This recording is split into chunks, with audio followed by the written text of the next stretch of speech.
जय हिंद दोस्तों। आज का ये प्रोग्राम है वो सबसे पहले आपसे माफ़ी मांगने के लिए है।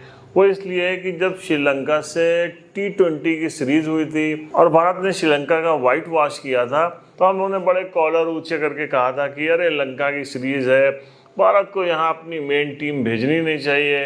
अब वनडे की सीरीज होने जा रही है, हमारे सूरमा यानी कप्तान साहब रोहित शर्मा और विराट कोहली वापस आ चुके हैं, साथ में राहुल भी बड़े फिट हो गए हैं, पंत है ही हैं, बॉलर्स को तो कोई खेल नहीं पा रहा है। तो साहब एकदम वनडे में क्या बुरा हाल होगा श्रीलंका का, लेकिन एकदम उल्टा हुआ है।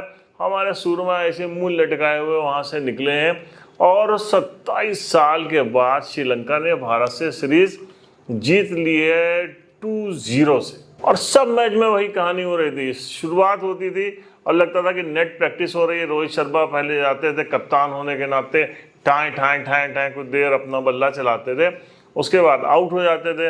अब गिल से लेके विराट कोहली से लेकर आखिर तक जो भी जाता था वो लगता था कि बस ऐसे प्रैक्टिस करने जा रहा है। मतलब नागिन डांस करा रहे थे श्रीलंका के जो बॉलर्स हैं। स्पिन पे इतना गंदा खेलते हुए भारत को कभी हम लोगों ने अपनी जिंदगी में नहीं देखा है। लगता है कि जैसे ही श्रीलंका के स्पिनर आए हैं, भारतीय बल्लेबाज बैटिंग करना ही भूल गए। क्या बैटिंग की पूरी सीरीज के अंदर भारत ने एक लंबे टाइम के बाद लग रहा था कि हाँ हो क्या रहा है। अच्छा, टॉस लगता है रोहित शर्मा को जीतना ही नहीं था, बिना मतलब गए कि हाँ चलो ठीक है यार टॉस हो गया, अच्छा तुम जीत गए, चलो ठीक है तुम जीत गए, बैटिंग कर रहे चलो ठीक है। मतलब रोहित शर्मा और अपनी भारतीय टीम को लग रहा था कि बिना एनर्जी के खेलने जबरदस्ती सीरीज खेलने चले गए। लंका की हमेशा की तरह आज फिर शुरुआत अच्छी हुई और दोनों ही ओपनर निशंका और फर्नांडो ने कायदे से कटाई की।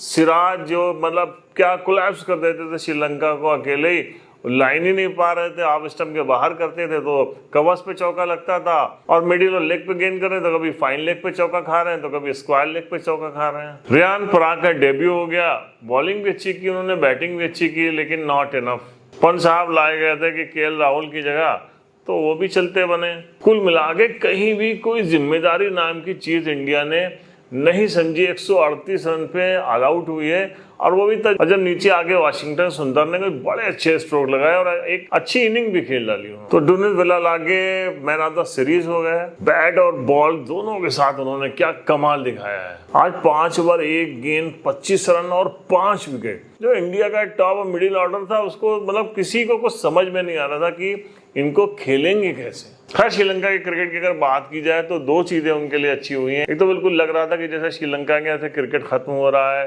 अच्छा हुआ उनके साथ भीड़ आई थी और पब्लिक ने एंजॉय किया एक बहुत लंबे वक्त के बाद।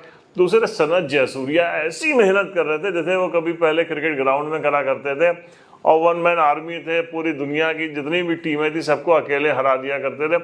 बाहर बैठ के उतना ही उन्होंने मेहनत की। उनके चेहरे पर जो खुशी दिख रही थी, जो निराशा उनके चेहरे पे दिखी थी T20 में, और आज जो खुशी दिखी है उसको देख के बड़ा अच्छा भी लग रहा था। बहुत ही लेजेंड प्लेयर रहे हैं श्रीलंका के और उन्होंने हम सबको बहुत एंटरटेन कराया था। बेहतरीन प्लेयर थे और ये पूरी सीरीज उनको डेडिकेट की जाती है। जयसूर्या सर, मज़ा आया आपको देख के और आप एंट्री जो है वो कोच थे, अब लगता है कि आगे भी आपको कंटिन्यू किया जाएगा। तो श्रीलंका की ये लुटी पिटी सीरीज खत्म हुई है और 27 साल के बाद भारत हारी है। तो हम लोग में जो बड़े बोल थे वो भी निकल गए हैं। जो गलती हुई थी उसके लिए आप सबसे माफ़ी। जल्दी मुलाकात होती है। आप देख रहे थे क्रिकेट विद PAS।